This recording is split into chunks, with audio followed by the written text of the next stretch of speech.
Good evening मेरे प्यारे बच्चों, पुनः आपके लिए एक बार आ चुके हैं। जैसा कि एल्किल हैलाइड का केमिकल प्रॉपर्टी चल रहा है और अल्केन कैसे बनाएंगे, इसके लिए लास्ट क्लास हमने उर्ज रिएक्शन देखा था और आज हम देखेंगे गिगनार रिएजेंट, इससे अल्केन कैसे बनेगा। एक्चुअली इस मेथड्स का उपयोग हम अल्केन बनाने में नहीं करते हैं। ये ऐसा केमिकल से इससे बहुत सारा चीज़ बनता है, बहुत सारा केमिकल्स ऑर्गेनिक केमिस्ट्री का बनेगा। हाँ, इससे बाय मिस्टेक हमारा अल्केन बन जाता है। उससे पहले आपको हम बता दें कि जो गिगनार रिएजेंट है इसका फॉर्मूला हमारा है RMgX। गिगनार्ड जो साइंटिस्ट है उनका पूरा नाम है विक्टर गिगनार्ड। 1900 ईस्वी में ये हमारा केमिकल्स बनाए थे, जिनके लिए 1912 ईस्वी में इनको नोबेल प्राइज से सम्मानित किया गया था। तो चलिए अब देखते हैं हम लोग कि कैसे हमारा गिगनार रिएजेंट बनेगा। तो एल्किल हैलाइड से हमारा गिगनार रिएजेंट बनने वाला है। तो सबसे पहले आपको बता दें, ये रहा हमारा एल्किल हैलाइड। RCl ले सकते हो या RBr ले सकते हो या RI ले सकते हो। किसी भी के भी साथ तुम magnesium in dry ether, medium क्या लेना है, ड्राई ईथर। बात समझ गए? ड्राई ईथर एक सॉल्वेंट है जिसके अंदर ये एल्किल हैलाइड अच्छा से डिजोल्व होगा। और याद रहे कि ड्राई ईथर ही लेना है, अगर मॉइस्चर हुआ तो दिक्कत हो जाएगा, तब गिगनार एजेंट नहीं बनेगा। बनेगा मतलब फिर आगे अल्केन आपका बन जाएगा। तो ये हमारा RMgX, यहाँ पे X की जगह क्या है, Cl है, तो Cl बन गया। इसी तरह से हम मैग्नीशियम लिए, ड्राई ईथर लिए तो हमारा RMgBr बन जाएगा। इसी तरह से अगर हम मैग्नीशियम ड्राई ईथर लिए तो हमारा RMg और I बन जाएगा। हाँ, फ्लोराइड का नहीं बनाते हैं, रिएक्शन अनकंट्रोल होता है। 3 तरह का हम गिगनार रिएजेंट बनाते हैं, क्लोरीन के रिस्पेक्ट में, ब्रोमीन के रिस्पेक्ट में और आयोडीन के रिस्पेक्ट में। अगर मान लो हमने कोई बेंजीन रिंग लिया तो बेसिकली यहाँ अगर ब्रोमीन है तो इसको भी हम magnesium in dry ether reaction करेंगे तो हमारा बन जाएगा। ये रहा MgBr। बात समझ गए? दिक्कत है कहीं पर? तो अब थोड़ा सा इसका प्रॉपर्टी जान ले, कैसे बना और जो प्रोडक्ट बना उसकी कितनी रिएक्टिविटी है और इससे क्या क्या सावधानी रखना है।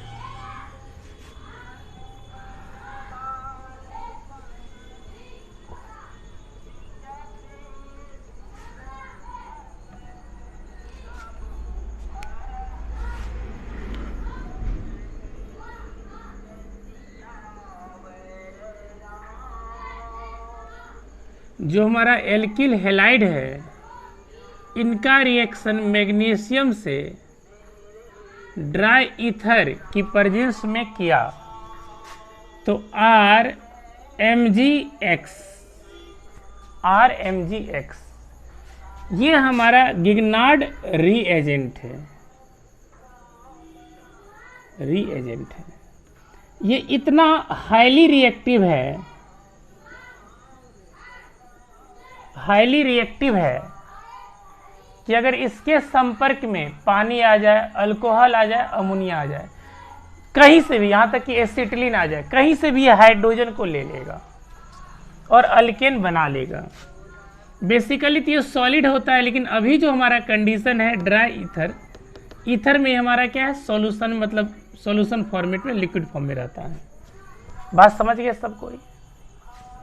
हाईली रिएक्टिविटी का कारण है कि ये हमारा R क्या था, पार्शियल पॉजिटिव, और ये क्या था, पार्शियल निगेटिव। बट यहाँ क्या है, पार्शियल निगेटिव, पार्शियल पॉजिटिव, और ये हमारा पार्शियल निगेटिव। हमेशा R पर पॉजिटिव होता है generally in organic chemistry, carbon पर जनरली R पर पॉजिटिव होता है, बट यहाँ गिगनार रिएजेंट में R पर हमारा निगेटिव है। इसको ऐसे समझो, CH3CH2Cl मैग्नीशियम से ड्राई ईथर में रिएक्शन किया तो हमारा CH3 CH2 Mg और Cl, ये हमारा पार्शियल निगेटिव, ये हमारा पार्शियल पॉजिटिव, ये हमारा पार्शियल निगेटिव। तो ये जो हमारा कार्बन है, ये जो अल्किल ग्रुप है, इस पर निगेटिव आ गया, जिसके वजह से ये हाईली रिएक्टिव है। ये कहीं से भी हाइड्रोजन खोजने की कोशिश करता है, हाइड्रोजन को ले सकता है। इसलिए हमारा जो सिस्टम होगा उसमें ड्राई ईथर होगा, कहीं भी पानी का कण नहीं रहेगा। क्वेश्चन है कि इफ ईथर के अंदर क्या कुछ पानी का molecules, means if conditions is hydrous, hydrous मतलब पानी वाला कुछ कंडीशन है, मॉइस्चर वाला कंडीशन है। तो हमारा CH3CH2 जो Cl था, इससे तो हमारा बन गया CH3CH2 MgCl। अब तुरंत वाटर से, किससे, वाटर से H को एक्सेप्ट करेगा ये, तो CH3CH2 और H, और ये बन गया हमारा MgClOH। तो एक तरह से ये अल्केन हमारा बन गया। एल्किल हैलाइड से अगर अल्केन बनाना है तो गिग्नार रिएजेंट के सामने हल्का सा पानी दे दो सेकेंड स्टेप में। बात समझ गए? तो क्या हो जाएगा, हमारा अल्केन बन जाएगा। और अगर गिग्नार रिएजेंट ही बनाना है केवल, तब क्या करोगे, तब जो है एल्किल हैलाइड लेना, मैग्नीशियम ड्राई ईथर लेना और गिग्नार रिएजेंट बना देना। पानी नहीं होना चाहिए, तो हमारा ये प्रोडक्ट बन जाएगा। और अगर मान लो कि पानी थोड़ा सा दे दिए तो क्या बनेगा हमारा, अल्केन। क्या बनेगा, अल्केन। इसका जो सबसे इम्पॉर्टेंट बात ये है गिग्नार रिएजेंट का, कि जब कभी कार्बन आपको बढ़ाना है, एक कार्बन बढ़ाना है तो क्या करना, मिथाइल वाला केस ले लेना। 2 कार्बन बढ़ाना है तो इथाइल वाला केस ले लेना। 3 कार्बन बढ़ाना है तो प्रोपाइल वाला केस ले लेना। आप ये कहोगे कि सर ऊर्ज रिएक्शन में भी तो कार्बन बढ़ रहा था ना, वहाँ इच्छा अनुसार नहीं बढ़ रहा था, वहाँ पर 1 था तो 2 हो रहा था, 2 था तो 4 हो रहा है, 4 है तो 8 होगा। जब कभी मान लो 1 कार्बन बढ़ाना है, 2 कार्बन बढ़ाना है, तो वहाँ आप नहीं बढ़ा सकते, वहाँ आप डबल कर सकते हैं। तो कार्बन 1-2 अगर बढ़ाना है तो आपको गिग्नार रिएजेंट हमेशा याद रखना पड़ेगा।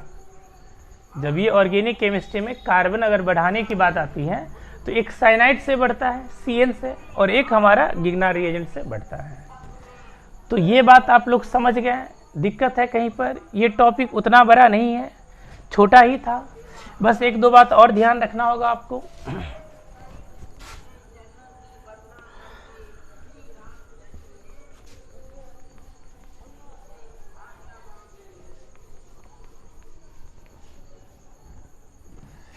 ये जो हमारा है CH3 MgCl, इसको क्या कहते हैं, ऑर्गेनोमेटालिक कंपाउंड्स। क्यों? क्योंकि इसके अंदर ऑर्गेनोमेटालिक बॉन्ड होता है,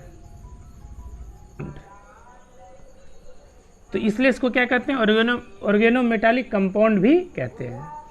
इस बॉन्ड की खासियत ये कि ये बॉन्ड हमारा कोवैलेंट नेचर का होता है, और ये हमारा आयनिक बॉन्ड होता है। तो ये कोवैलेंट में हमारा क्या, हाईली पोलर,